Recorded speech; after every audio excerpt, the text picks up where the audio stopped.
Hello, everyone. My name is David Myers.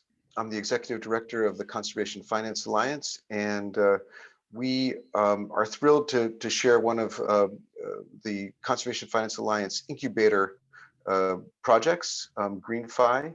And just a quick review of the CFA Incubator. We established it, gosh, it was now starting, it was the end of 2019, and we've been running it for a good part of 2020, where we've provided some financial support thanks to our donors of FFEM and MAVA and others to be able to finance 5 different innovative ideas.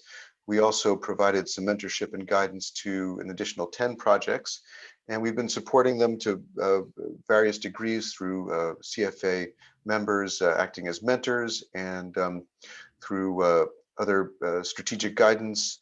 And we're really excited to start to be presenting these endeavors now. And we've had 2 presentations previously. This is the 3rd one in the series, and we have more presentations coming up next week with a company called Greenstand, and really excited to hear Greenfi's presentation, and we'll have plenty of time for questions at the end. If you do come up with questions during the course of the presentation, you can write them down in the chat. And when we get to the Q&A, we'll be potentially asking you to unmute your microphones and ask the questions directly, so we have more of a discussion with Mark. And what else? Please try to keep your microphones on mute and cameras off during the presentation. And again, we can open that all up for discussion. So without further ado, I'm going to pass it over to Mark Ellis-Jones, and let's hear about Greenfi. Mark, over to you. Thanks for the introduction, David, and thank you everybody who's joined this morning. Morning in Mexico City, where I'm based. But one of my colleagues, Rob Wild, is also on the call, and he's based in Zanzibar. So by way of introduction, I run Greenfi, which provides tools to design, manage, and monitor sustainably financed ecosystem restoration and protection projects. We're a fintech company, and we're focused on the use of financial incentives to enhance conservation and sustainable use objectives. We combine natural resource management experience with experience in the financial services sector to link payments or conditional credit to an individual or community's ecosystem restoration and protection actions. We've built impact accounting tools and transaction tools to facilitate performance-based contracting and payments, for example, payments for ecosystem services, environmental microfinance, and community savings and loans, which we call eco-credit. We identified a specific need on the basis of our experience as environmental project developers with more than 75 years experience in the sector. The developers need sustainable financing mechanisms to support communities and individuals. And we meet that need by providing systems, tools, and knowledge needed to design, monitor, and sustainably finance local protection and restoration of nature. And we differentiate ourselves from other competitors within this space by a sort of range of tools which support the entire project management cycle and embed our multidisciplinary expertise and best practice processes into the tools that we provide. We specifically support a number of approaches: payments for ecosystem services contracting, commercial, and I think everybody will be sort of familiar with that. Those are contracts which require land managers or users to manage their land in a sustainable way, or a resource in a sustainable way, with payment for that action. Commercial or climate smart lending, which is where agri-lenders or commercial lenders attach natural resource management requirements to loan terms. And community-based eco-credit, which is similar to commercial climate smart credit, but is built for the 80% of small-scale producers who can't access capital on commercial terms or from commercial credit providers, and instead self-manage community-owned or managed revolving credit facilities, which attach requirements for sustainable natural resource management to loans. And just to take you through a few examples of those and give a little bit more elaboration. Payments for ecosystem services are these performance-based contracts which reward land managers for pro-environmental actions. And there are 3,500 farmers in the Naivasha catchment in Kenya on our payments for ecosystem services contract forms.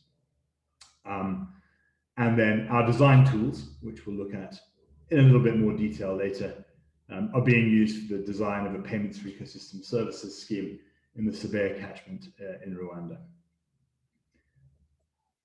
Again, we'll look at these tools in a little bit more depth a bit later in the presentation.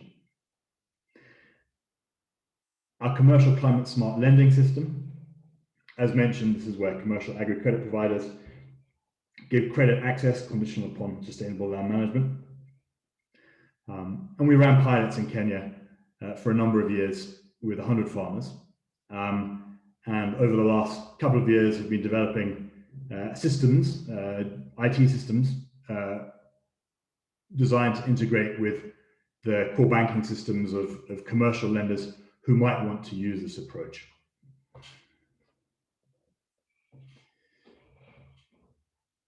Our community-based eco-credit system. This is, as I mentioned, for community-owned and managed revolving credit facilities, where credit access is dependent on sustainable resource use. We ran pilots, and these are still underway and expanding, with 150 fishers on Pemba Island in Tanzania, and more recently with CFA support with 75 farmers in Nyandarua County in Kenya. And we're expanding these now with interest in Kwale County on the Kenyan south coast, and in Rwanda as well, where projects are under design. Our systems are also designed to support climate smart outgrowing, a system whereby produce off-takers write into their produce off-take agreements requirements for sustainable land management and environmental employment. And what I mean by that is employment contracts, either sort of casual or permanent, which require participation in environmental activities. Those are at a sort of an earlier stage of development and not our key focus at the moment, but our systems are very easily adaptable to those two methodologies or approaches. We've worked for or with a number of clients over the years. Our funding has been from a limited number of grants, but actually more primarily through sort of bootstrapped sort of consulting revenue or through the design of financial incentive systems for improved natural resource management. And there are a variety of our clients there. We also aim to work with funds. We've undertaken a design for the Common Fund for Commodities, but we're very much looking to expand the number of funds and financial institutions that we work with. And then we work with local project developers as well.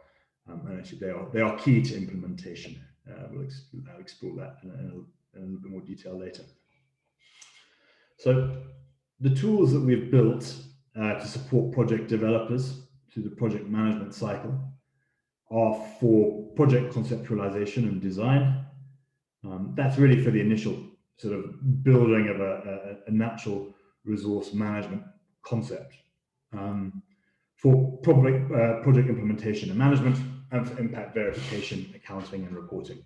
And we'll look at those tools in a little bit more detail in a second. But that really is the project management cycle that we aim to support. Our tools are important because, and we sort of say this with the experience of having worked as sort of team members for a great length of time in the natural resource management sector. In particular, sustainably financed nature protection projects are really complex and require expensive interdisciplinary experience to plan, finance, and execute successfully.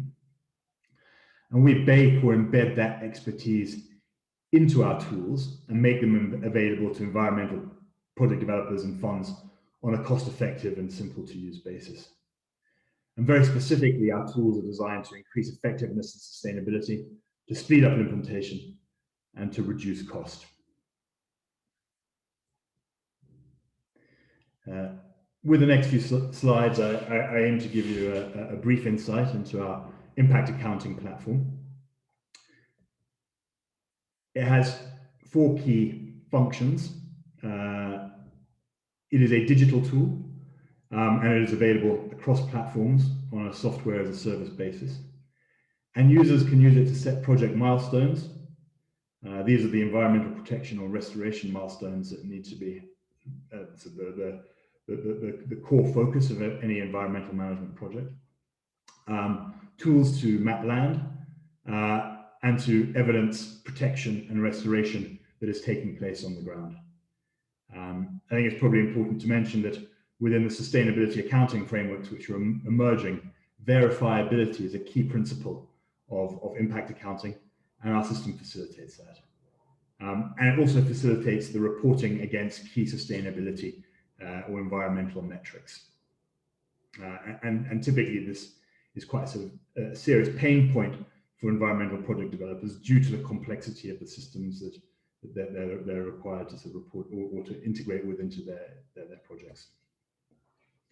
So as mentioned, our tools are digital for use across web and smartphones, browsers, and facilitate on the part of project managers a prop view, a project view, and a portfolio view. So there's really a sort of an ability to take sort of, or to see sort of environmental projects from different levels of resolution.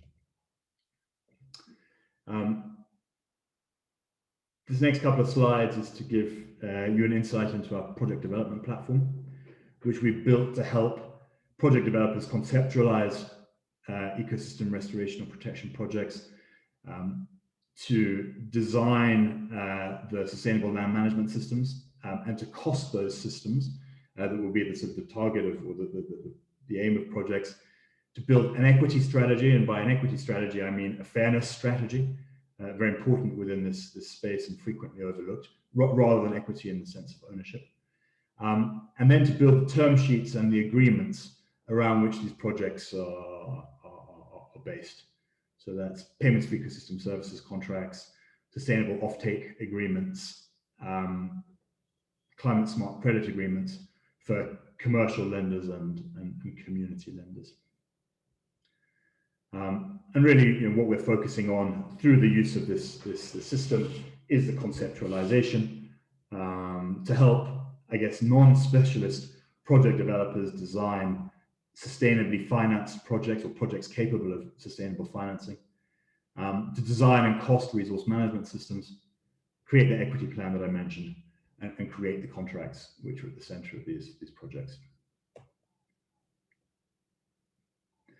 So we're not a boots on the ground organization, although we have designed a number of the approaches that we support ourselves and have members of our team in the field working on those methodologies. Really, in terms of sort of scaling up, we aim to be a knowledge and systems provider rather than providing boots on the ground. And as a consequence, we provide the methodologies, tools, and investment blueprints for producing investments with both financial and environmental returns and projects which create environmental impact. But we don't aim to implement those projects ourselves. That wouldn't allow us to sort of scale the use of our tools very effectively. But we do work with local service providers who we either know or we help select and train in the use of our tools. So that is our sort of route to scale. And I guess as I near the end of this presentation, I just want to flag that again, this is a very specific objective of our tools, which is to increase the effectiveness and sustainability of ecosystem restoration and protection projects, with a view to speeding up their implementation and reducing the cost of implementation.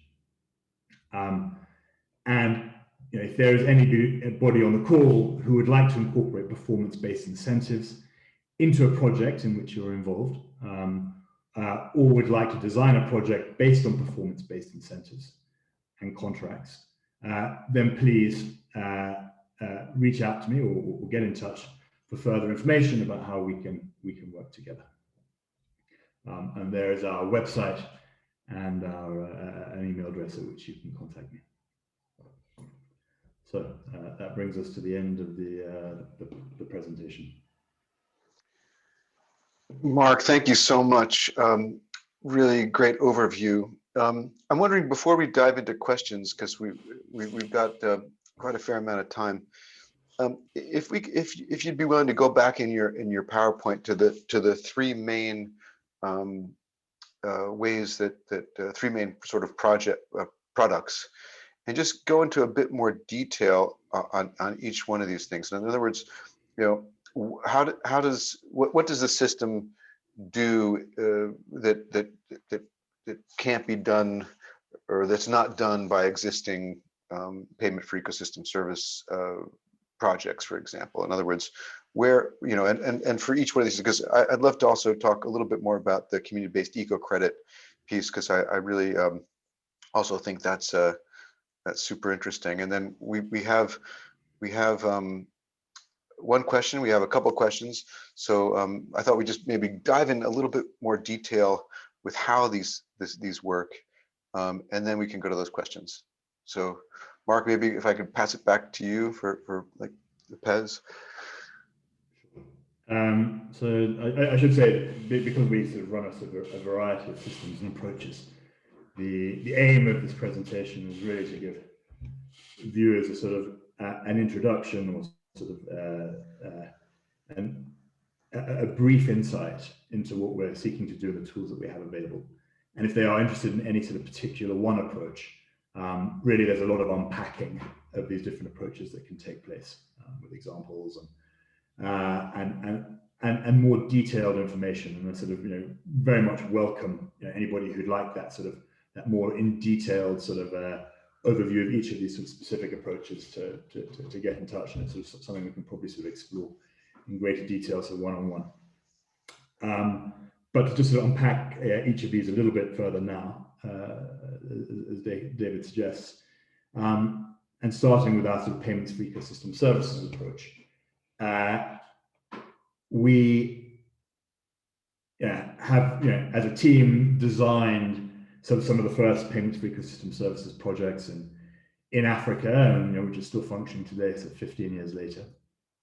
And what we sort of realized through that process is the difficulty that project developers have in conceiving of and designing payments for ecosystem services systems. And so really what we do is we provide the tools to design those projects, to contract for ecosystem services, and then to monitor that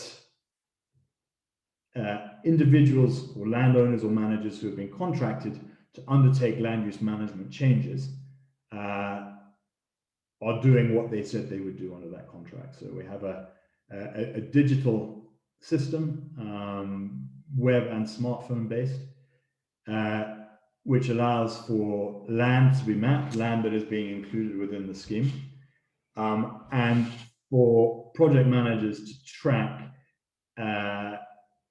that the land management activities that we're contracted for are taking place. So to do that, we use geotagged smartphone photographs, and that provides a sort of a leading indicator of the route towards impact. So, as a project manager, often one manages projects in quite remote places, and it's difficult to get real-time or near-time insight into what is going on. Of course, satellite imagery is not yet at a resolution where you can tell what is happening on the ground, have tree seedlings been planted or similar. And so using geotagged smartphone photographs gives you this view into what is happening on an individual parcel of land. And then our system aggregates compliance verification of those changes in land use management into reports that users can use to report against sustainability metrics. And again, if anybody is interested in using a sort of system like that, please get in touch with me for sort of a one-on-one demo. So that's our payments for ecosystem services contracting system. Our commercial climate smart lending system is designed to help commercial lenders, particularly lenders to smallholder farmers, include requirements for sustainable climate smart agriculture into loan terms, and then incorporate verification of compliance into farmer credit scores. So we take that information and we push it into a smallholder farmer's credit scorecard, and it then informs whether the farmer receives credit in the future, or the interest rate at which they can borrow. So that again uses our impact, sort of our activity verification and impact reporting system, and can push that data into the core banking system of the user, of the lender, and helps them make better informed credit decisions with regards to the sustainability of the practices of their borrowers. Our community-based eco-credit system is in a way very similar. It sort of rests on the same principles.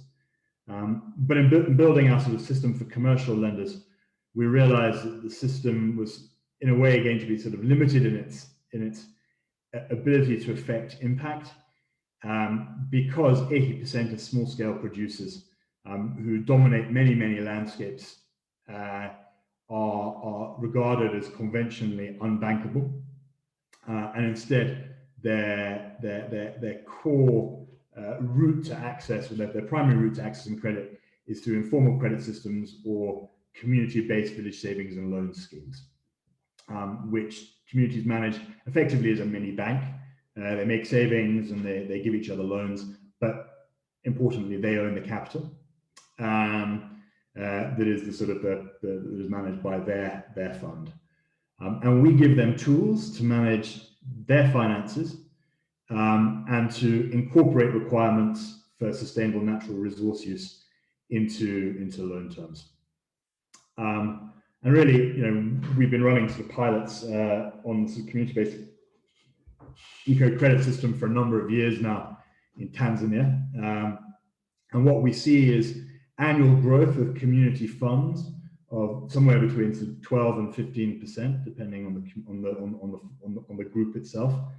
And secondly, we see a sort of a shift in interest around participating in certain natural resource management activities, and that is driven by two things.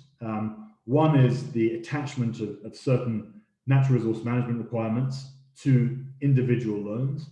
It might be for participation in community patrols. It might be for participation in mangrove propagule planting. It might be for adherence to no-catch zones or gear restrictions in the case of fisheries, or in the case of sort of land management projects, as the case in Kenya, where we're running some pilots for tree planting. But what we do advise is that these tools are deployed amongst a variety of different tools used by environmental project developers. Those can be environmental organizations or NGOs of any description.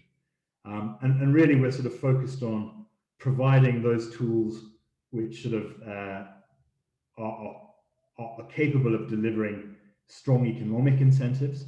But we recognize that these aren't silver bullets, that there are other tools and approaches that will need to be deployed alongside ours to facilitate a sort of a more comprehensive change in approach towards natural resource management. So that's just to sort of unpack some of those sort of tools in a little bit more detail. If there is sort of specific interest in looking at some of these sort of community-based eco-credit systems now, I'd be happy to sort of show you sort of a few more slides and just sort of unpack that in a little bit more detail. Excellent, Mark. Thank you so much. I really appreciate you going into more detail there, because our members are very technically oriented, and they're interested in this kind of level of detail. So really great. Let's start with some questions here. We've had a few that came in. Please, if you do have other questions, please write them into the chat, and then I'll ask you to unmute your microphone and you can ask Mark directly. So let's start with Nick. You've got a question there, and if you're able to unmute yourself and want to ask it directly, please do. Otherwise, I'm happy to read it out. Sure. Hi, Mark. This is Nick McClure from Resonance, a small international development and sustainability consulting firm based in the US. How does Greenfi handle verification? It sounds like you mentioned a little bit around using geotagged smartphone photos, but I'm curious if you could go into a little more detail. I know verification on a lot of schemes like this is one of the major cost prohibitive elements, so I'm curious to hear a little bit more about how Greenfi approaches this. Yeah, so our verification tool is designed to be used by a range of actors, extension officers, loan officers, verification compliance officers, or in fact, depending on the specific market that you're looking in, smallholders themselves. And we are seeing in a number of the markets in which we operate in that particularly the sort of more advanced smallholder farmers are beginning to acquire smartphone technology. So, and I should say that is a trend that we only expect to continue. And in many respects, the sort of the tool that we built was built with a sort of a view to the future, and the hope, I guess, the aspiration that more and more smallholder farmers would either have a smartphone themselves or would have access to a sort of smartphone within their community. And, we see that both as, in reality, that sort of, I guess, bet was sort of borne out because we see that both in a fisheries context and in an agricultural context. So specifically, we use a smartphone app in our sort of web app. The project developer or the project manager will set up a number of milestones, and in a relatively intuitive way, the user of the smartphone app is then able to verify that those milestones have been met. And depending on the project, you can identify those milestones with a degree of sort of resolution or detail, depending on sort of how much you need. The way it works is that the sort of the user of the app, as mentioned, it can be the extension officer, the loan officer, a compliance officer, or even a farmer, will choose the milestone against which they are reporting, and then we'll take geotagged smartphone photographs of that. And in our sort of web app, the project a compliance officer can then confirm that those photographs are appearing where they should be. So it links it to a parcel of land. I can actually see what is going on that land. So in order to get a sort of a degree of sort of resolution or a degree of accuracy in the sort of positioning of those photographs, you have a range of choices, and it all comes down to cost and how much you're willing to spend. And there are trade-offs between cost and accuracy. But to give you a sort of a sense of cost, a reconditioned smartphone with dual frequency GPS, which can give you accuracy down to below 1 meter in both your mapping and your sort of positioning and photographs, will cost you about $250 to $300. Obviously, a new phone is going to cost quite a bit more. But then at the other end, you now have sort of smartphones entering the marketplace, which can take geotagged photographs with a lower degree of accuracy, admittedly, but in the sort of $30 to $50 range. So really, reducing quickly in cost. And again, we've built this system in anticipation of sort of further sort of efficiencies in that respect. Excellent. Thank you, Nick, for your question, and Mark for your response. Well, let's go to Matt Leggett. I'm not sure, Matt, if you can unmute yourself, but you were asking about climate smart lending, please. Yeah, thanks, David, and thanks, Mark. Really interesting stuff. And I think to some degree you've kind of probably answered my question a little, so perhaps I should ask a slightly different one, which is, it seems to me that one of the challenges in the model is that you have, like in the application of the tools, you require quite a lot of capacity on behalf of your partners, right, to make sure that they're being used appropriately and that the data is being collected well. Do you? I mean, I'm interested, kind of from your perspective, your business model. What's the gap, from your perspective? Are you finding that your major partners are NGOs with a kind of a heavy field presence who can manage and collect this kind of data on a regular basis, or are you able to kind of start delivering these products in a more sort of hands-off way, where perhaps there's less of a robust field presence? So I'm kind of interested in the context of scale, how these things can be rolled out, where perhaps there aren't such large field teams that can maybe do a lot of this data collection. So, and I think, Matt, thanks for your question. And it's a good one. And I think on the basis of the question that you put in the chat, I think you're referring specifically to the climate smart lending example, where commercial lenders, those can be banks, microfinance institutions, or cooperatives, are part of the financing infrastructure. And I think just to sort of be clear where we are on that, we ran pilots ourselves, through a company that we set up specifically to deliver loans to farmers. And on the basis of our results from that, we're asked to sort of provide the tools that we were sort of aiming to build to third-party lenders.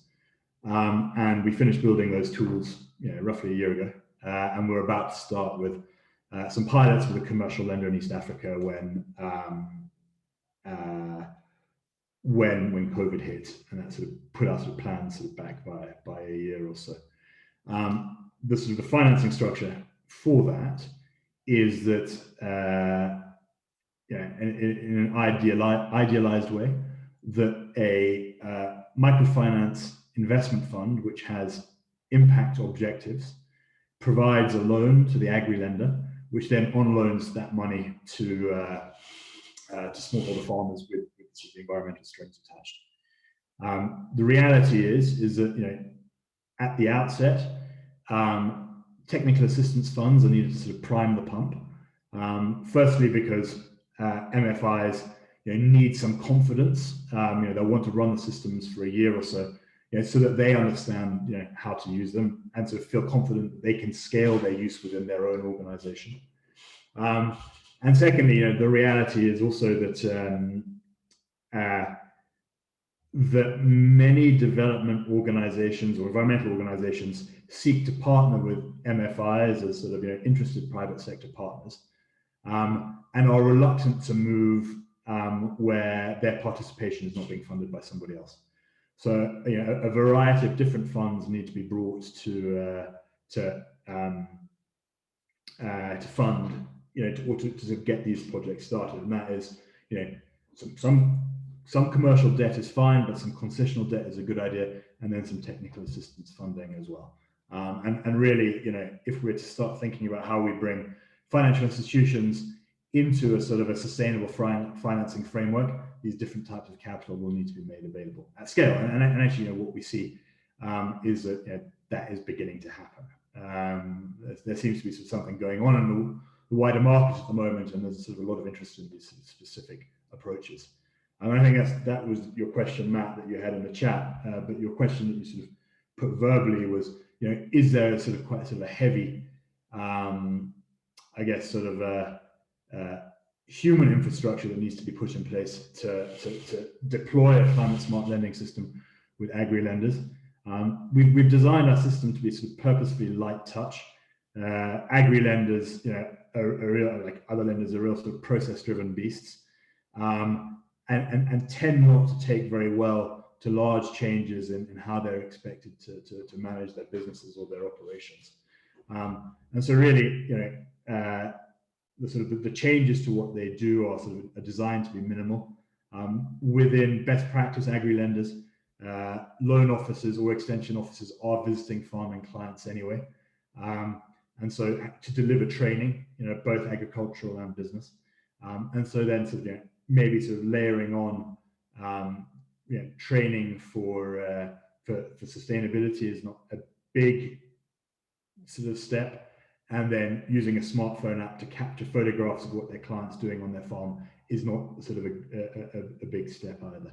And really our IT system has been designed to neatly superimpose on what agri-lenders are doing already.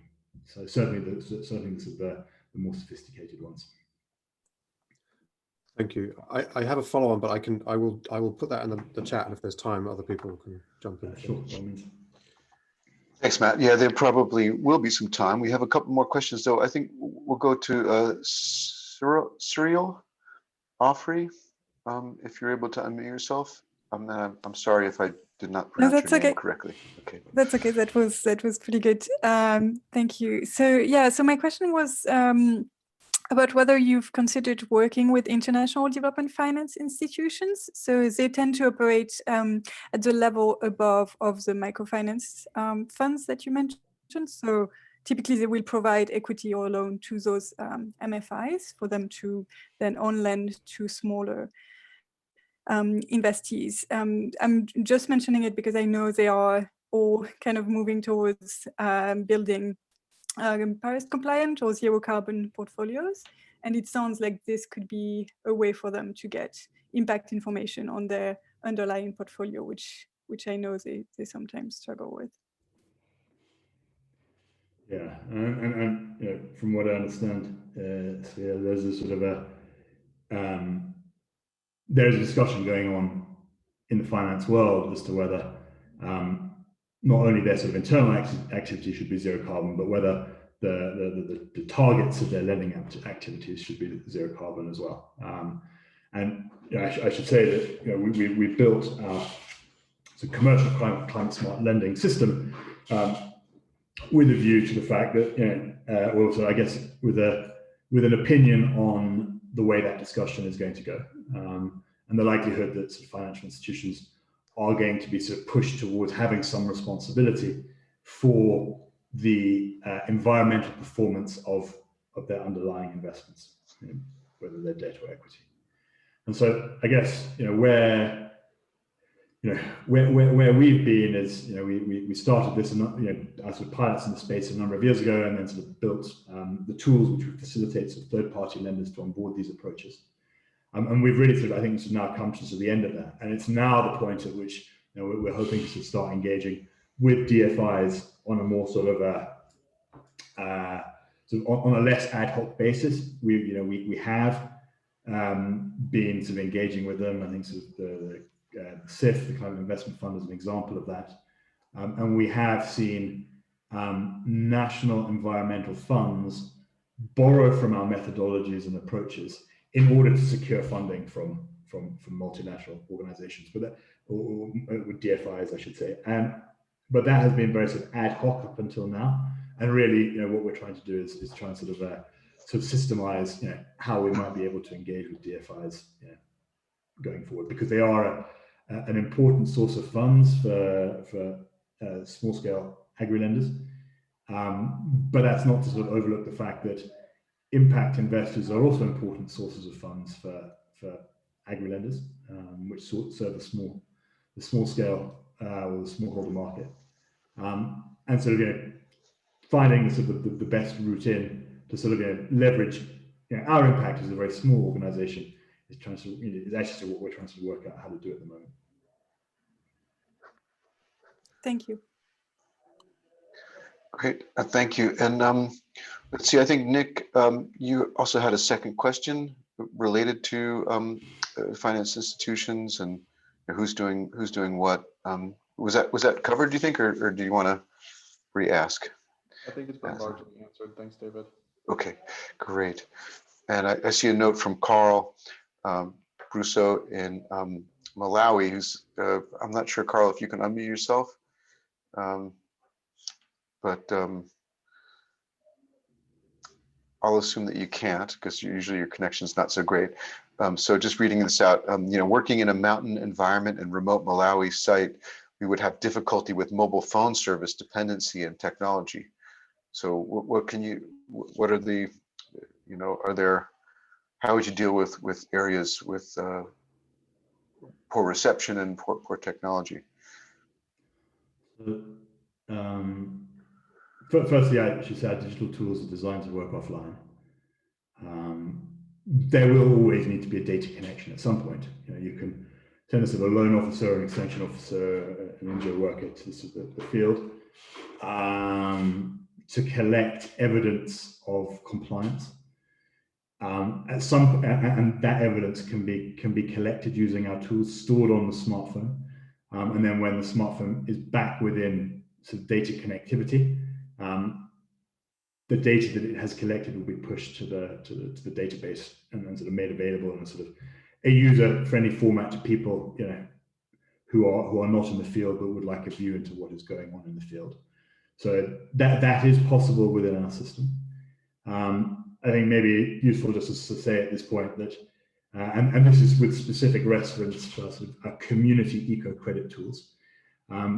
We think it's a good idea that communities start by using pen and paper ledgers or records ahead of or in parallel with using the digital tools, because the pen and paper technology is what they are familiar with and what they trust. It is our hope that over time they will start to use the digital tools and see their value in using them. The feedback that we've got from our pilot sites is that communities don't immediately see the value in using the digital tools, and actually it is the requirement of the system that they do that means that they will use it. It's the only way they can get access to the capital grant, and that our clients, the NGOs who deploy these systems, need to provide evidence of financial and environmental impact, which they can secure using our digital tools in order to raise sort of further funding. So that is the argument that is made to communities to use these digital tools. But we think, and I guess this is our best sort of a bet on the future as well, is that it will become apparent to users, to the end users of these tools, that there is value in using them, that there is that they can trust them, that there is less friction in using sort of pen and paper tools, and that information can be dispersed more efficiently. And that's good, because that puts pressure on us as an organization to keep developing those tools in a way which is very end user friendly.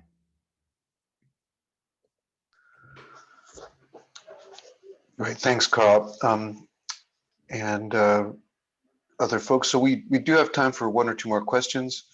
So feel free to pop them into the chat box. We'll go back to you, Matt. You said you had a second question, a follow-up question. Yeah, thanks. I mean, really, maybe this is too detailed and like in the weeds, but my question was really around kind of non-compliance and the processes around non-compliance, in relation to your tools and software, where that's identified. Maybe you could just speak a little bit to the pathways that you kind of get involved in around, identifying farmers who perhaps are not producing sustainably, and then what happens in relation to the kind of the eco credit or the sort of the financial flows, and I guess to what degree you're in the firing line for those decisions as well.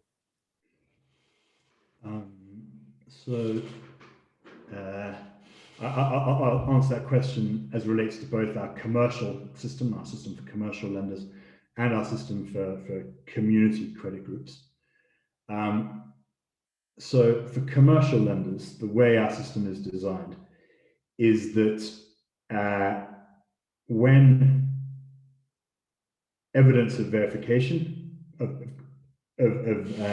participation in environmental ecosystem restoration activities has been collected, these geotag smartphone photographs, they are pushed to a sort of compliance verification module of our system. the way our system is designed is it has sort of a number of sort of permission levels.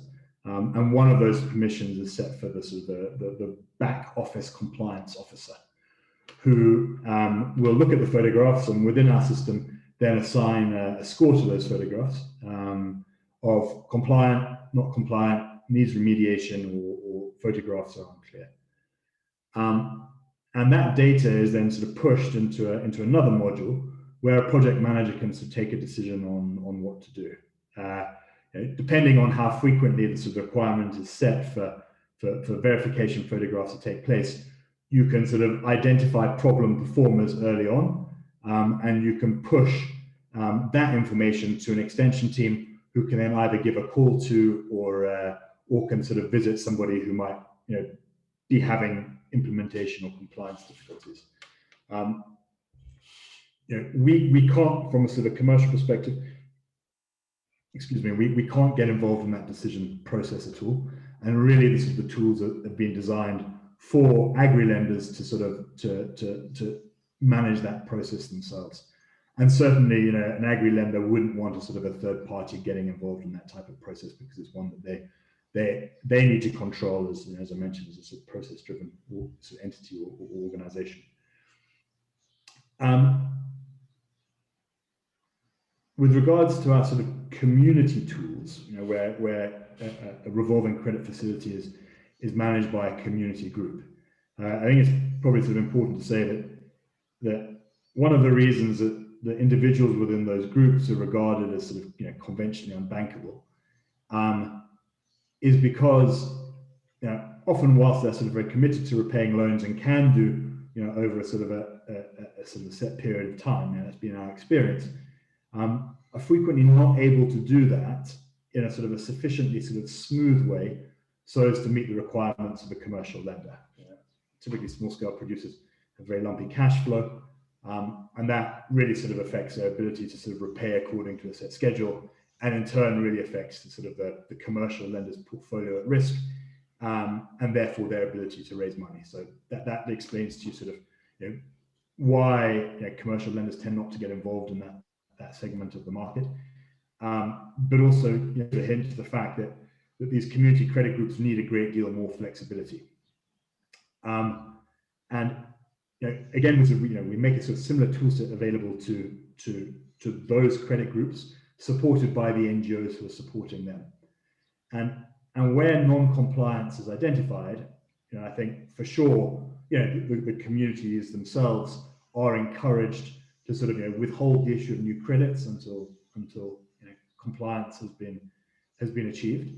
But if there is a sort of an environmental compliance problem, the system will sort of flag that up to the sort of the NGO that is supporting deployment, and they can make an intervention of some description to try and sort of unpack the sort of on the ground, management problem that has arisen around compliance. So really, there may be some problems which are unresolvable.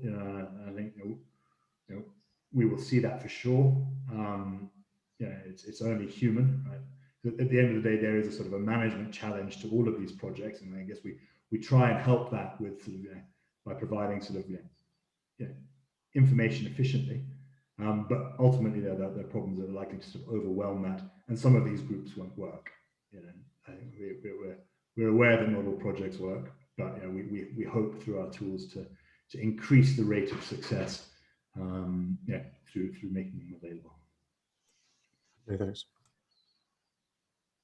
Great, and so we'll take just one more question from Terence Hayedi about mapping. Terence, to you.